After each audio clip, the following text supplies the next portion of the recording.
There's a small brown bottle sitting in almost every bathroom cabinet in America, and it costs less than a cup of coffee. Most people use it once on a scraped knee and then forget it exists. Meanwhile, the average car owner hands over somewhere between $200 and $500 a year to mechanics and detail shops for problems that same bottle could fix in a single afternoon in the driveway. Nobody sits you down and tells you this, not because it's some closely guarded secret, but because there's simply no incentive for anyone in that business to bring it up. A rusty wrench, a corroded battery terminal, a foggy headlight, a stained car seat. Each one is a small transaction, and small transactions add up to a very profitable year. We're talking about plain 3% hydrogen peroxide. The same stuff sold in every pharmacy and grocery store for around $1.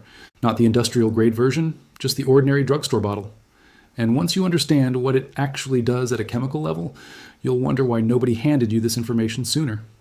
Here's the part that almost nobody stops to think about. Hydrogen peroxide is just water with one extra oxygen atom clinging to it. That's it. That single extra atom is unstable, and it wants to break free. So when the liquid touches rust, mold, dried blood, grease, or bacteria, that oxygen atom detaches in a quick burst, and in doing so, it tears apart the molecular structure of whatever it's touching. Iron oxide breaks down, organic stains break down, bacterial cell walls break down. And once the reaction is finished, the peroxide itself simply reverts to ordinary water and oxygen gas. No acid residue, no fumes, no damage to the surface underneath. It's one of the cleanest chemical reactions you'll ever use in a driveway. Now, a little bit of history, because this isn't some TikTok trend. It goes back over 2 centuries. Hydrogen peroxide was first isolated in the early 1800s by a French chemist experimenting with barium peroxide and acid.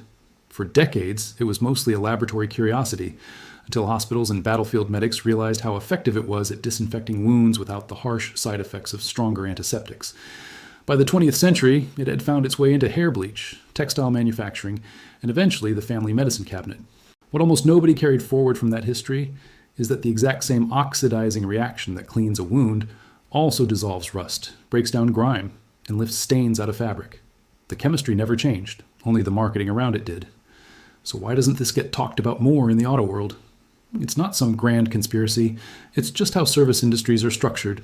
A detail shop makes its living charging for headlight restoration kits, engine degreasers, and upholstery cleaners that often retail for 10 to 20 times what the active ingredient actually costs them.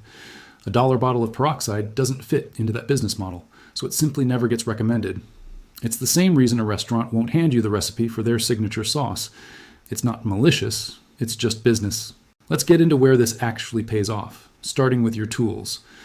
If a screwdriver, a wrench, or a pair of garden shears has gone orange with rust, submerging the metal head in a jar of 3% peroxide for 1 to 2 hours will loosen that rust enough to scrub it away with a stiff brush, leaving the steel underneath untouched.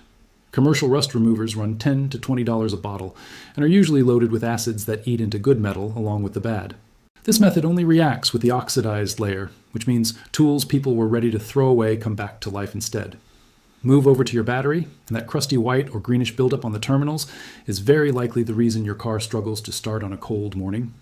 With the engine off and the negative terminal disconnected first, pour a small amount of peroxide directly onto the corrosion. It will bubble almost immediately as it breaks down the sulfate crust. Wipe it clean after about 30 seconds, reconnect the terminals, and you've just done what a shop typically charges $40 to $60 for, using the exact same chemistry for a fraction of a cent. Foggy, yellowed headlights are next, and they're pure sun damage, not dirt.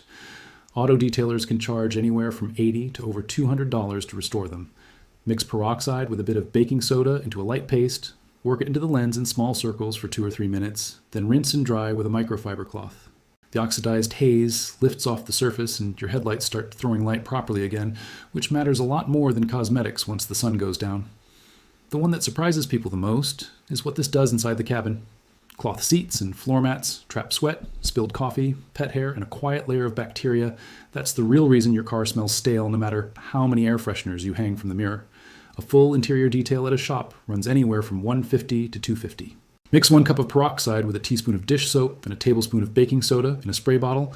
Mist the seats and mats. Let it sit 15 minutes while it foams slightly. Then scrub gently and blot dry. Coffee stains lift. Old pet accidents disappear, and the smell that's been baked into the fabric for years finally breaks down instead of just getting masked. That same stale gym bag smell that lingers after summer road trips responds to a lighter version of the same trick. A weaker peroxide and water mix misted onto the carpet and headliner. Windows down, left to air dry for a couple of hours. It won't undo a decade of neglect overnight, but it deals with this bacteria at the source rather than layering another scent on top of it.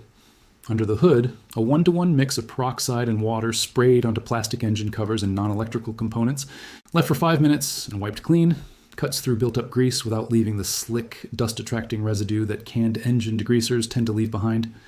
In winter, a light peroxide and water spray kept in the car will melt ice off a frozen windshield in seconds, working on the same basic principle that keeps commercial windshield sprays from freezing solid, lowering the freezing point of the water it touches.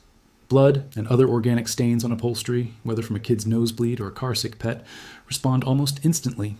Poured straight onto the stain, the peroxide will visibly bubble as it breaks down the iron and hemoglobin, and a couple of minutes of blotting afterward usually finishes the job. The same basic chemistry hospitals have relied on for decades to lift blood out of linens. Cup holders and console crevices, some of the dirtiest surfaces you touch daily, clean up with nothing more than a cotton swab dipped in peroxide. Hard water spots on chrome and glass dissolve with a quick spray and a minute of dwell time before wiping.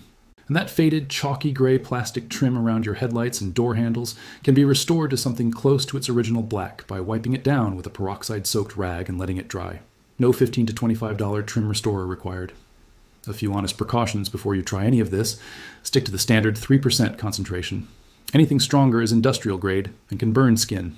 Never combine peroxide with vinegar in the same container, since the mixture forms a harsh acid that irritates skin and lungs. Never mix it with bleach either, since that reaction releases oxygen gas rapidly enough to splash. Keep it away from live electrical connections and battery acid. Always work with the engine cool, and store the bottle somewhere dark and cool, since heat and light break it down over time. If it stops fizzing when poured, it's gone flat and needs replacing. And to be clear, none of this replaces a licensed mechanic for anything involving brakes, electrical systems, or real mechanical failure.